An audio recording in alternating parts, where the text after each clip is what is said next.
I bring on those people who are further along, slightly further ahead of me, but they're all working the digital world, showing you how you can make money online.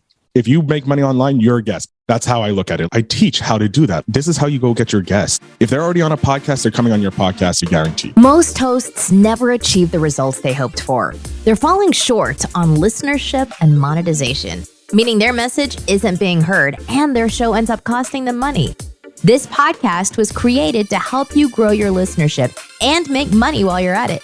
Get ready to take notes. Here's your host, Adam Adams. Welcome back to the podcast on podcasting, the only podcast on podcasting, I'm sure. Today, I'm with Phil Better, and I think he's feeling a little better since episode 108. I don't know if you listened to that episode or not, but if you go back to episode 108, I had a whole story about Phil and a piece of social media that had come out, and just the huge learning lesson that it is for all of us to listen to that. So it's episode 108. It's worth your time. But if you've already heard it and you were like, Phil Better, is that a real name? Dude, my sweetheart, the kid's mom, like there's people in my life that I tell about Phil Better and they're like, that's his name? I'm like, yeah, it's like Adam Adams. It's easy to remember. It's awesome. And they're like, how is that his name? What did his parents think? And I'm like, everyone says that to me. What did my parents think? Like, yeah, my real name is Adam Adams, but it became my official name when I was 4 years old. Phil Better. How the hell did you get that name? All right, so it's not my actual last name. It is a translation. I know. Wait. Yeah, I have that too. So I used to work for a corporate overlord, if you will, before I became a solopreneur. And I had gotten caught tweeting something. There was a vulgar word in it, but it was during the time there was a shooting out in Moncton, New Brunswick. So I'm Canadian. I live in Montreal. The company I worked for had a call center out in Moncton, New Brunswick, and there was a shooter, an active shooter. And we don't get a lot of active shooters in Canada. It's very rare. So when it goes on, it like makes national news regardless. Like I know the States usually have shooting every couple of days or something like that. Canada, it's like once a year. It's a national event. Everybody knows. And so I tweeted out, I'm like, I hope the RCMP, which is our FBI, if you will, catches the fucker. I'm not sure if we're allowed to swear. I apologize if we're not. You got to beep that out. I'm sorry. By the way, are we allowed? Like, is it explicit or not? It is always explicit, like our podcast. You know, actually, speaking of that, it takes me back to 108. Just this like small piece of 108 is whoever you are to the authentic core is who I want you to be on your podcast. Like when you're putting out content, like you got to just be yourself. You're going to repel some people. This podcast repels people. I know it's weird, but it's because sometimes they say shit or you say the F word or whatever it is. Yeah. I normally usually ask before I jump on because I know some people, and like my authentic self is I just swear. My parents tried to stop me swearing when I was young and they're like, go wash your mouth out with soap. Came back with a bar of soap and just bit into it. I'm like, I'm not going to stop swearing. But I try and like for being a guest, respect the host and their show with that. So I'll try and limit the swearing as much as possible. We hope we get this effer, but you didn't say effer. We hope we get this effer. Yeah, I hope we get that effort and my family out in tag the company, which was the stupid move. I tagged the company in a tweet with a swear word, right? But I didn't think anything of it because I'm showing support. I'm trying to, this. Come in the next day, one of the managers is like, Phil, we need to talk. And I'm like, ooh, never fun when you get the first thing you come in, it's like, we need to talk. You haven't even sat down at your desk and you're already like, I'm already in trouble. I just showed up. So we sit down, they're like, okay, you need to delete this tweet, and this tweet. And I'm almost like, okay, I'm being censored. I understand it could come off bad because it's a corporate, So I deleted it and then I'm like, you know what? My last name is Lemire. It's French. It translates to the best. And calling myself the best is kind of arrogant. And so I was like, you know what? I'm better than most. So I'm going to go Phil Better. And everybody had said, oh, Phil, can you fill this up? Like the first name all the time has been punt to death. Yeah. So I'm like, you know what? I'm going to take control. And it sounds like you feel better when you talk with me. Everybody feels better when they talk with Phil because they're laughing, they're joking, they're getting knowledge. And so that's how Phil Better came up. It was actually just to protect me from my corporate overlord bosses. So I started Phil Better, changed all my social medias to Phil Better. And then I just was like, started the podcasting narcissistic wise and named my first show The Feel Better Show, because why not, right? And it has nothing to do to make you feel better. It's just movies, because I love movies. But yeah, so that's how many podcasts do you have though? Don't you have like 6. 2 or 3? You have 6? 6 now. Yeah, I swear I saw like 3 of them. When I pulled it up, I saw like at least 2. I swear there was like 3. And I'm like, dude, how does this guy do this? And one of the podcasts, I think, had something like 400 or 600 episodes. Like, is that true? So one of them doesn't. Altogether, I have about 400 episodes out of all 6 Does podcasts. one of them like combine everything together? I'm going to be doing that. So I'm building the Invest in Yourself brand. Like, so you were a guest on season 2, episode 13 of Invest in Yourself, the Digital Entrepreneur podcast, which was funny because I was recording those episodes as I was still working for my 9-to-5 job. And so it was a mad rush. So I used to do 9 to 5 day job. And then from 5:30 to 10:30, I was just recording interviews, just back to back and just crushing it, because I needed to get as many episodes done because I didn't know if my schedule was going to change or anything like that. So I just busted my ass just getting as many people as I can, as many entrepreneurs, because I wanted to learn to be an entrepreneur. I didn't want to stay in the corporate world. I had burnt out in 2020 and I was like, I'm done. I'm done having someone else tell me what to do. Like, I'll work with a client, but at that point I can still cut the client off. I'm like, yeah, we're not working together, and I don't feel bad. You can't say that to your boss. I'm like, I'm not working here. And then you go off and you have no money. So I was like, okay, if I interview enough entrepreneurs in the digital space, I'm going to learn how to make money online. And then lo and behold, I got my first client, and then that just speedballed. But I host Invest in Yourself, the Digital Entrepreneur podcast, where I talk to entrepreneurs and share their stories with the audience so that people who are looking to jump into the entrepreneurial world, because they only know about the physical entrepreneurial world where you have to spend so much money to get a business, you have to build the store, and you have the physical location. Whereas digital, it costs you the website name. That's like $14 and you have a website, and then you just build on that, and you can use that to build yourself, or you can just use a Calendly link or something like that to build your company to start until you start getting money. So it's free pretty much. And so I was like, I want to learn how. So I interviewed yourself on podcasting. I've interviewed how to properly invest in the digital world with my client, Lloyd Ross. I have networking with like Travis Chappell, which was like, when I interviewed Travis, I thought the interview went horrible. Like in my brain, I'm like, oh my God, I'm messing up. Like, this is the worst interview I ever did, because he's one of my top like 10 guests, right? Because this is a guy who I followed and he's done. And it was circumstance how I got him on my show, by just asking him on, like, literally, I took a picture of one of his training and it tagged him in it. And I'm like, great lesson. And then he's like, he commented, I'm like, I would love to have you on the show. He's like, yeah, email this person. I'm like, oh my God, I'm getting Travis Chappell on my podcast. Like, this guy's interview. Cool. Yeah, like 600 episodes on his podcast, and he's done amazing stuff. And he teaches you how to get these amazing guests. Like he just interviewed Shaq. That blows my mind. Like, for me, like the fact that I'm interviewing all these amazing people, and then I'm like, last year I was just the corporate drone, and now I'm interviewing these like super uber successful people. But yeah, so I have the Digital Entrepreneur podcast. Then I have the podcast series where I interview podcasters and learn from them, similar to what you do. The podcast series? It's Invest in Yourself, the podcast series. Okay, cool.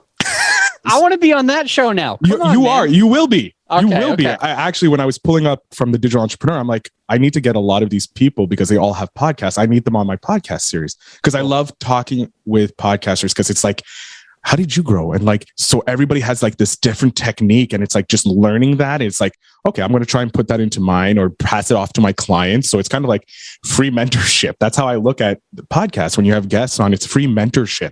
And you get this opportunity to ask these questions. Like, I look at myself, I'm like, I know nothing. I want you to teach me about everything. When I have a guest on about your field, about what you're doing.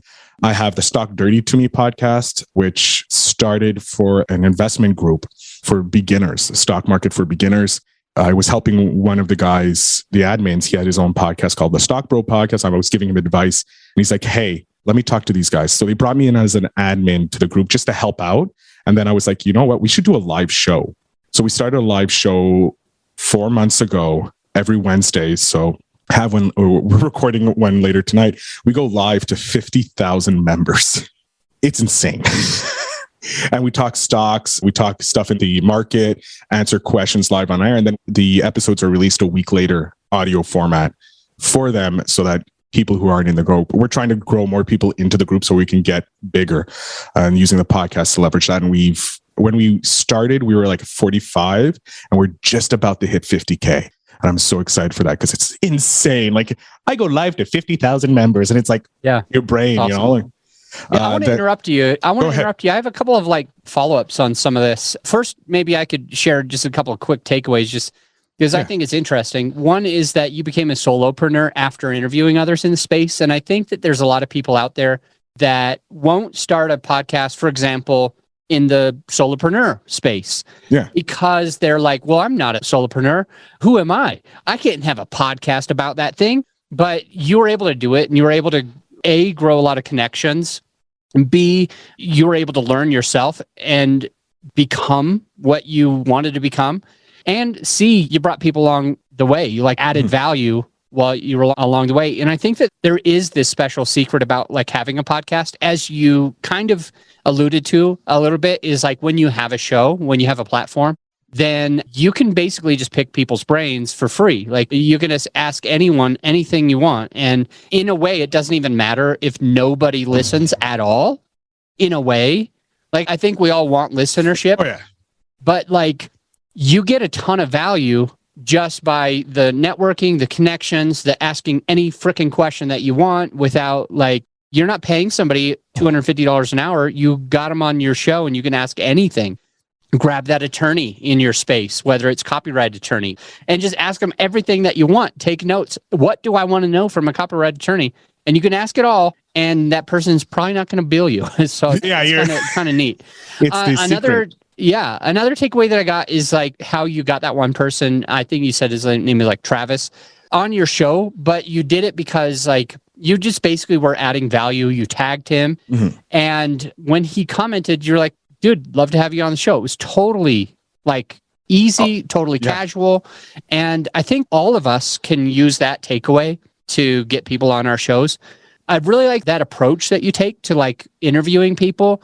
I know nothing, teach me about everything. Like that type of approach, I think comes across really, really well. Like I remember I think I mentioned this on episode 108. Remember when you called me about like the contract? Contracts, yeah. And like, I just appreciated the authenticity, the transparency. Like, you were an open book and you let others shine, and you don't need to take the spotlight. And I think that's just such a neat approach. I think I'm too prideful to do that. Like, I seriously don't know if I can do that. Like, I have done it a couple of times in my life, but it's not natural. And you just are so good at it. Thank you. And then finally, just how you added value to that one group that I think you said like had around 45,000. Now it's around 50,000 members. You just add value to the group and they're like, hey, let me talk to some people, see if you can make you an admin. And then you were able to create this going live and being able to have that exposure. Like you're in a way that's stepping on the shoulders of giants. Like they've already got this platform and you're just kind of finding a way to hack into the platform that they've created. And now you, like the Trojan horse, you've embedded yourself where you need to be. And you're able to say, why don't we do a live show? That would be valuable. And I just think that there's a lot of really good takeaways already. The biggest question that I have though, and legit, it's almost like a concern. It's like a question and a concern at the same time. And it stems from like my experiences through life and growth and trying new things and starting businesses. I've always felt that, like, I don't think it's him, but it might be Warren Buffett that said something like diversity is kind of like not really what you want. What you want is to put all of your eggs in one basket and then watch it like a hawk. I think of it like the word is focus. The real word to me is like focus. Like, where do you want to spend your time? And it's like, we've got to find a way to say no, which is hard because we're opportunists. We've got to find a way to say no to like all of the good things and only yes to the greatest thing, the best, the better thing, the Lemure thing. Did I even say it right? You were close. You're close. You're better than 90%. Say it for me. So it's Lemure. Lemure. It's stupid because there's no R's and you're pronouncing two R's. There's no R. It's le. L-E is le in French, which means the, and mur You're literally saying ours. I know I'm saying ours, but I'm not saying ours because French people, when they say R, they roll their R like Latins. The R's are okay. Réveillez ce soir. That's with Wow. R. So all I said. You got this. I'm not going to argue about your name. Oh, anymore, my French Phil. is horrible. Like my French isn't horrible, but it's better than yours, Adam. But it's not. I'm a Canadian French level. Yours still at beginner level, you know. But yeah, no. I do have focus. So my focus is being the name in podcasting. I want to help so many podcasters monetize their podcast. Like that's my goal. Cause I figured out through my podcast, the Digital Entrepreneur podcast, the Stock Dirty to Me podcast, and through my clients, Lloyd's podcast, how to make money. Like Lloyd's podcast in his funnel has helped generate 6 figures. Like just adding that podcast in, it helps build it to a 6-figure. We're launching a new one next year, on the anniversary of his first one. And that one's going to be a paid subscription podcast. So I'm jumping into the paid subscription. I get my clients to do most of the work for me and I figure out how to monetize it for them. And it's either, okay, we're going to do this. I know how to grow a show because I've grown shows. I've talked with people. I'm listening to your show. I'm taking information from like thousands of different sources. I'm going, okay, how can I put this in podcasting? Because podcasting is simple. You record something, you put it on a host. That's it. That's the basic understanding of podcasting. Like you record either with a guest or a solo, you edit it, and then you put it on a host. That's the basic podcast path. But then you have to add stuff to it because if I'm having a guest, okay, I have to add those steps in to get the guest. Then I have to add the steps to promote the podcast. And the biggest part is recording, editing, and putting it up is the most amount of work.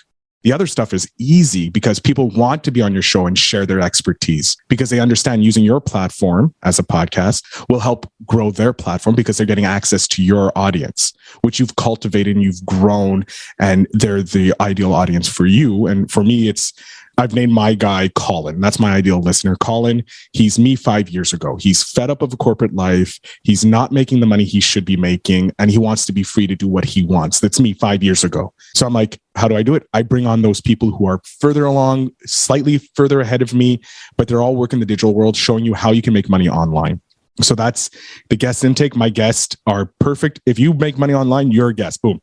That's how I look at it. Like, musicians online, if you are a digital entrepreneur and you make money online, you get to come on my show. Obviously, there's other vetting processes to it, but like that's the bare minimum. And I teach how to do that. Like, this is how you go get your guests.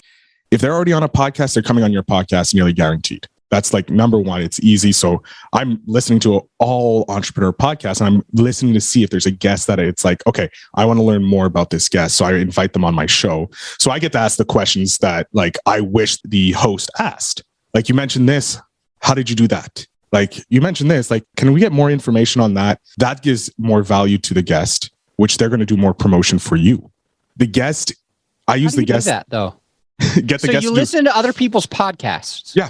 I go on daily walks and I listen to. And then you get those guests on your podcast. Yeah, I reach out to them. How do you do that? I reach out to them because it says. How do you find them? So when I'm listening to the guest, I always give my guest at the end of the show 5 minutes to promote themselves, how to connect.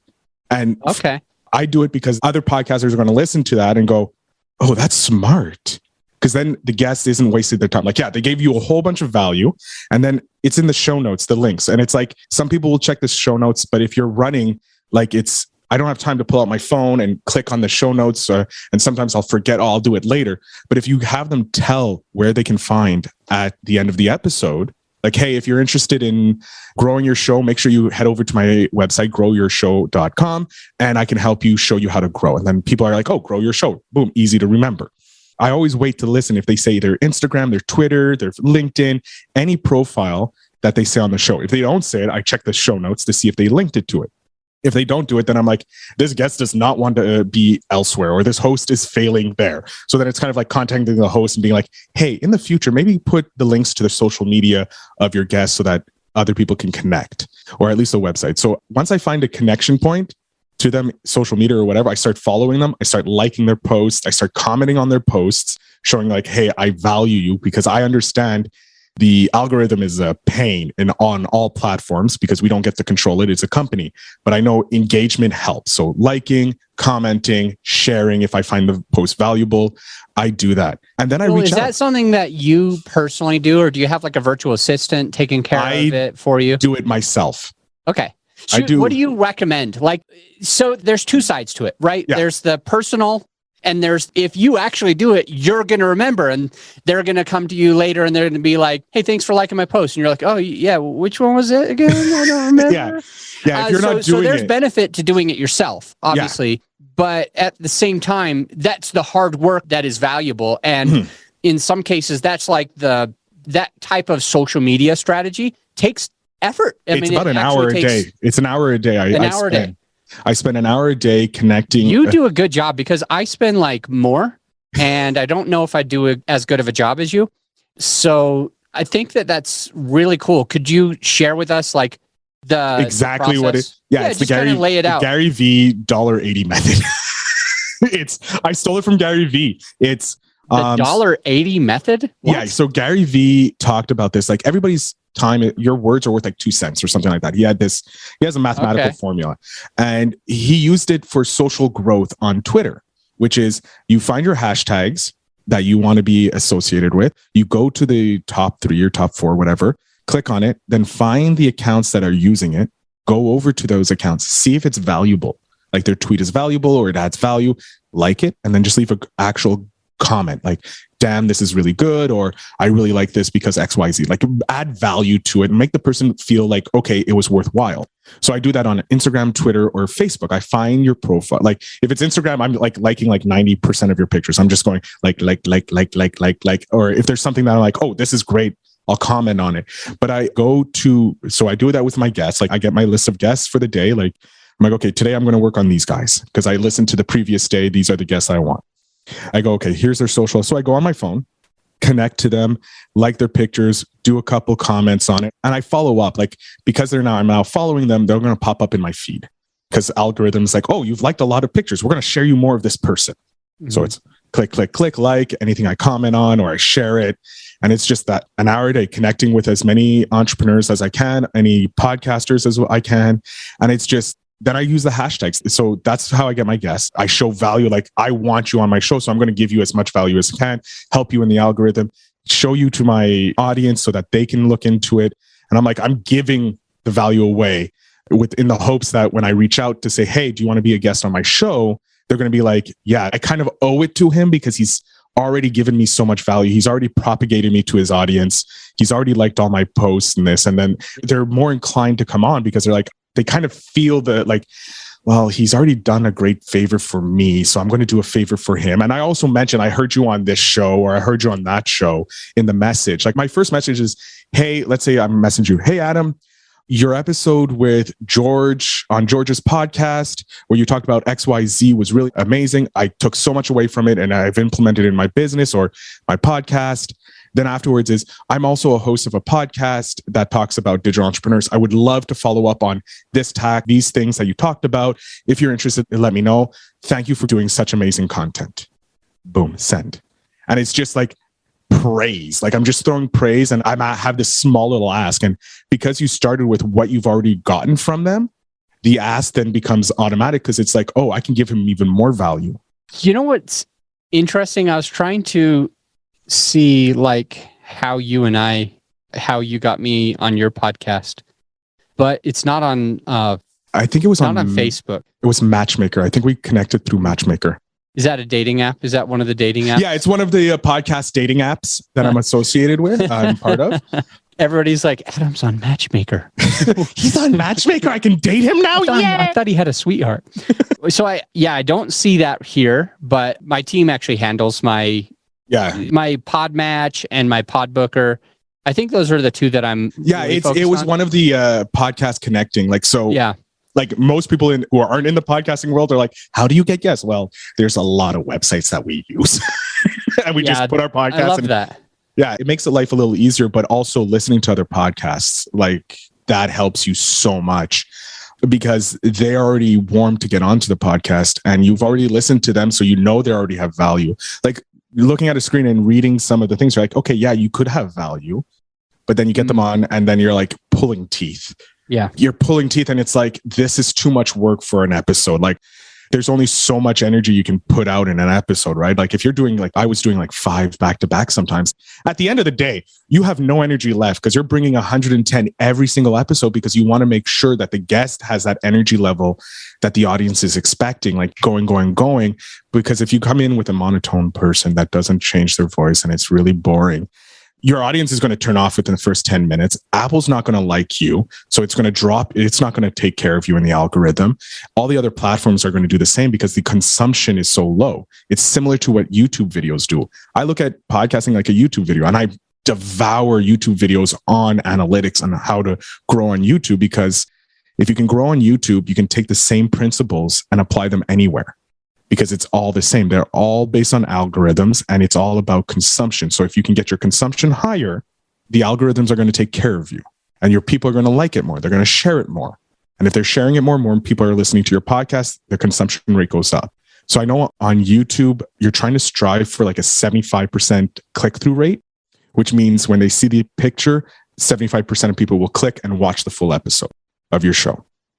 And once you get there, you're going to get to, if you can consistently get about 70 to 75% click-through rate, you will make 1 million subscribers by the end of the year. Like if you start in January, by December, having a constant 75% about, you'll have 1 million followers for sure on YouTube. And that's just coming from Mr. Beast, one of the biggest YouTubers in the world. Like being able to connect to Mr. Beast or just have it like podcast episodes with Mr. Beast on it, he's dropping so much value and he doesn't care. Because he's like, I want more. Like he was on a podcast with Samir. I can't remember the other guy's name. I'm blanking on it. But they sat down and talked with him at his new warehouse, his new studio. That costed him like uber amount of money, where he filmed the Squid Games. Because he just released a Squid Game video, cost him $3.3 million to make. And within 24 hours, I think it was at like 100 million views. It made back its money in just the views. And then he has an ad in it. He has a sponsorship with mobile game. And you're just like, oh my God, like this kid, he talks about how he spends all the money he makes. Every month, he spends all that money because he wants the next month to make even more money so that he can spend it on even more stuff. He's reinvesting. Every dollar he makes from his YouTube channel, he reinvests into it. So and now he doesn't have a Ferrari or anything now? No. This is how crazy he is. He bought a Ferrari and then said the last person to take their hand off wins the Ferrari. Oh, geez. Yeah. He's given away. Saw that. I think he's given away houses. He's given away an island that was worth $400K. And the guy who won the island sold the island afterwards because he's like, what am I going to do with an island? It wasn't the best island. It's like a strip of land type island, but still. He goes out and does these crazy stunts. And the reason he can do it is because he's getting the money from other people, from his merch, from his sponsors, from the YouTube, his Beast Burger. Like he launched a restaurant, a virtual restaurant. Wait, what? Yeah. So restaurant. So you've heard of drop shipping, right? Yeah. For people who haven't heard of drop shipping, and drop shipping is, I have a website. I say, hey, look, you want this sweater or this jersey? Order for me. And then it goes to China. China sends it and I don't have to do anything. I'm just the middleman. You can now do that with restaurants because of Uber Eats. So what they did was they created the restaurant, they created the menu. There's actually, because of the pandemic, a lot of restaurants were like, we need to make money, right? So they host virtual restaurants in their kitchen. So they get the menu and then Uber Eats or whatever food app, right? Delivery food app. They click on it, they go, and wherever the restaurant's closest to that has the Beast Burger, let's say, they get it. So it could be an Italian restaurant, it could be a Burger King, it could be anything, right? They get it, they make it, they package it as a Mr. Beast Burger, but it's coming from Joe's Fritterie, if you will, or, you know, like Joe's Mama's Pizza. It could be coming from them if they have these stuff necessary. And he has restaurants in nearly 50 states, but not one actual physical location. That's weird. It's crazy. Yeah. He did a video on it. I want to get back to a couple quick things, though. Yeah, please. So how come, like, having, for example, 6 podcasts is focus? Like, how is it focus? Because each one teaches me something more about podcasting, so I get better as podcasting. So people see that I run 6 podcasts. I run 6 podcasts by myself. I have no team. So I've set up a system for my Digital Entrepreneur podcast. It takes me 5 to 10 minutes to finish that episode because I have my guest sequence automated. When they fill out the forms, I have Zapier create my show notes. So my show notes are done for me, so I don't have to worry about my show notes. I make it look pretty because like guests don't put in the proper grammatics or it doesn't go. So there's like a bit of formatting I have to do. I do my interview, which has my intro and outro already done. So I use StreamYard. So I click a video, intro plays, I start the episode, click another video, outro plays. So when it comes to editing, I'm just cleaning up my sound, making sure the levels are good. And then I just move it over so that the music plays while I start talking and then it dies out. And then I'm done. And then I export it and upload it. So the whole process of that, and the hosting platform I have sends out an email when the new hosting platform, because when you were on, I was on a different platform, but the hosting platform has an email that they send out. So I just put the guest email, they get a link saying, hey, your episode's live. Here's the link, share it on your social media. They give the button so that you can literally go share on Facebook, share on Instagram, and it will create a little mini thing for you to share. And it's insane. Like they just do that for me. And so like that takes care of most of the promotion. Then it's like, I have some time because I batch. And so it's in advance. I create the social media headliner, for the audiogram. I create the photo if I need to create the photo for it, and it's done. So an episode, it used to take me like hours to do everything.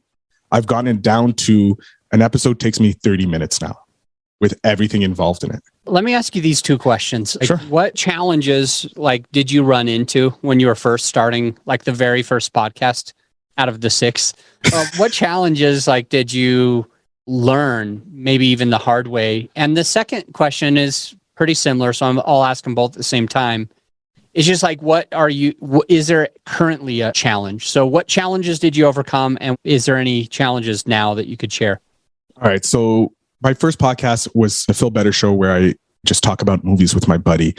And the biggest challenge I had was I wasn't focused properly on what the goal of that podcast was. I was a selfish goal. I wanted to be rich. I wanted to be Joe Rogan. I wanted to have millions and millions of dollars from podcasting because I was listening to people 6 years ago. So I started my podcasting journey just before Serial popped. So it was just a few months before Serial dropped. So the true crime dramas blew up. And then that happened. I'm like, oh, I can make money now because more people know about podcasting. Still no one knew about podcasting back then. People were like, oh, you have a podcast. That's so cute. And so my first challenge was getting people to listen to the show because no one knew how to listen to podcasts, right? So it was getting that listenership growing. That was the biggest pain point. And then through the 4 years that I was doing that, I figured it out. I was like, oh, that's how. Bing! And then 2020 happened and that just killed me. And then I took that knowledge that I had learned that from challenges of growing a show and putting it into the other shows to grow those. And then it was okay, how do I make money? That was another challenge. How do I make money podcasting?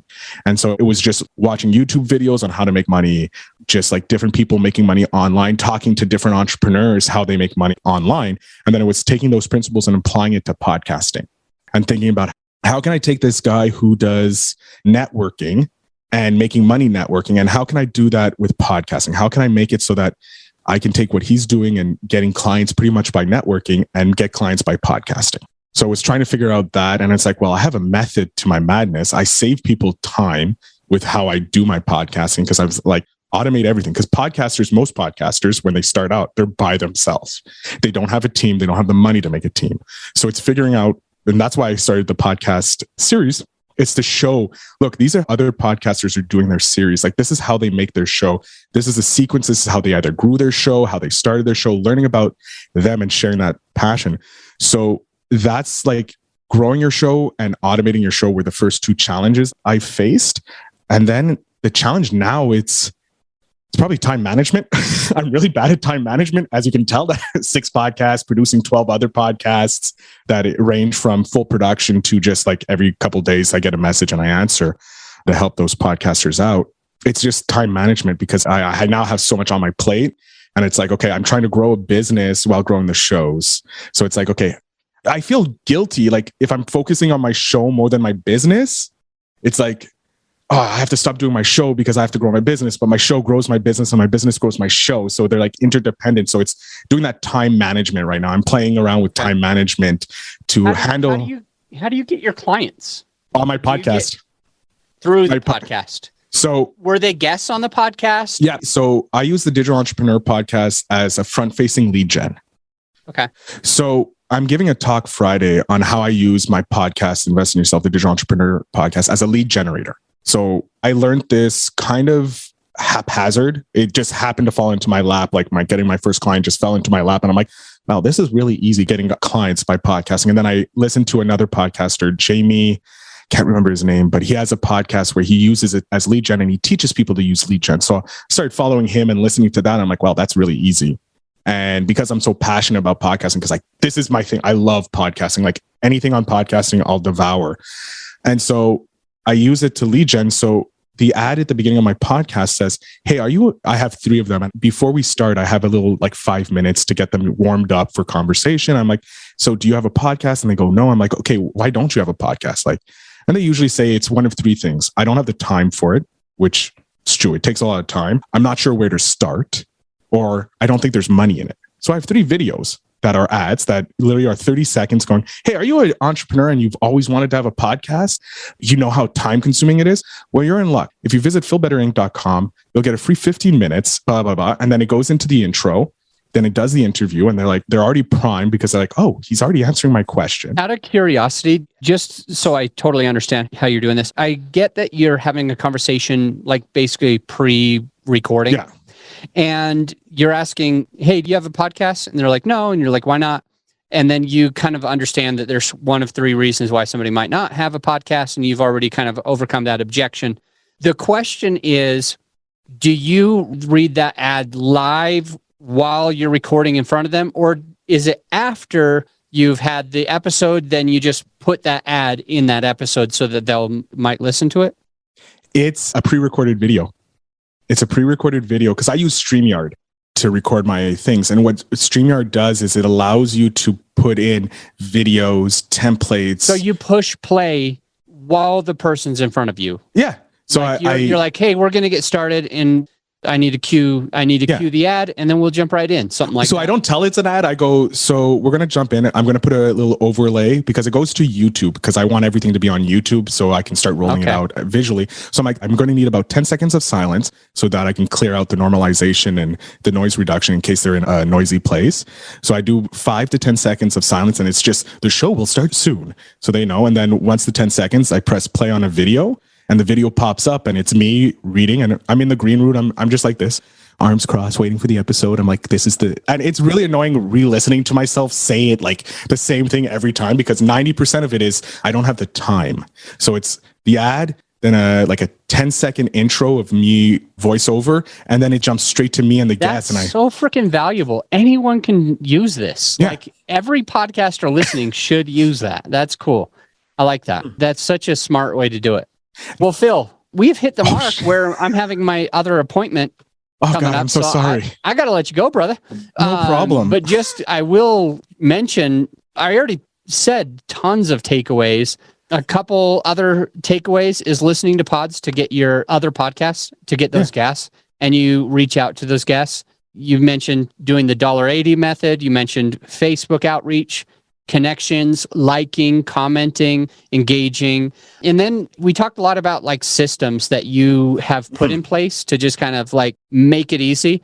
And even though we might not have identified all of those systems, we mentioned a couple of them. And what is important to the listener is who's also a podcaster is, hey, when I have my podcast, or now that I have my podcast, I've got to figure out a way to just kind of make it a little bit easier. Yeah, streamline. Yeah. And I really appreciate it. It was fun to have you. And by the way, if anybody's listening and you want to hear me talk a little bit more about Phil, that's episode, I believe we said 108. 108. Yeah, it was 108. I have it queued up on my phone so the audience knows. Before we were trying to figure out which episode he talked about, and then he said it. So I'm like, download, because I want to hear all the nice things Adam said about me. What if they're not nice? You'll have to listen to find out. That's right. I have to listen. I'm hoping that they're nice. If they're not, then it's like, okay, what do I need to change? Because if it's not a nice thing, you want to try and get better every day. 1% better every day. 1% better from Phil Better. I'll finish with this. If you're listening and you want to connect with Phil, there's a couple ways to do it. The link to a podcast is in the show notes. I don't know if we'll get all 6 of them, but we'll get Digital Entrepreneur. That's the best Digital one. Digital Entrepreneur. That's in the show notes. And Phil's website is also in the show notes. So just scroll down, click, and connect with him. And if there's anything we can do to help you grow your brand, grow your podcast, go to growyourshow.com, schedule a call with me. Looking forward to it. And I'm out. Bye. By the way, one way to ensure that you don't miss out on great content that we're producing on a regular basis is to make sure you're subscribed to the show. You need to be subscribed or following the Apple Podcast or wherever you listen to it in order not to miss all of that. And before I let you go, I need to mention, because a lot of people are asking, do you help? Can you help me with this? And the answer is yes. My company actually does it. It's called Grow Your Show. And you can find that at growyourshow.com. Our clients, they call us the easy button for podcaster because they simply have to record their episode. And they know that every single thing else is done for them. We sweat the hard stuff so you can be the star of your show. And if you would like help to make sure that we're editing and publishing and promoting and doing your social media, it's all in one place. And I think it's pretty affordable. You'll have to take a look for yourself. Just go to growyourshow.com and check us out. And by the way, I'll see you on the next episode.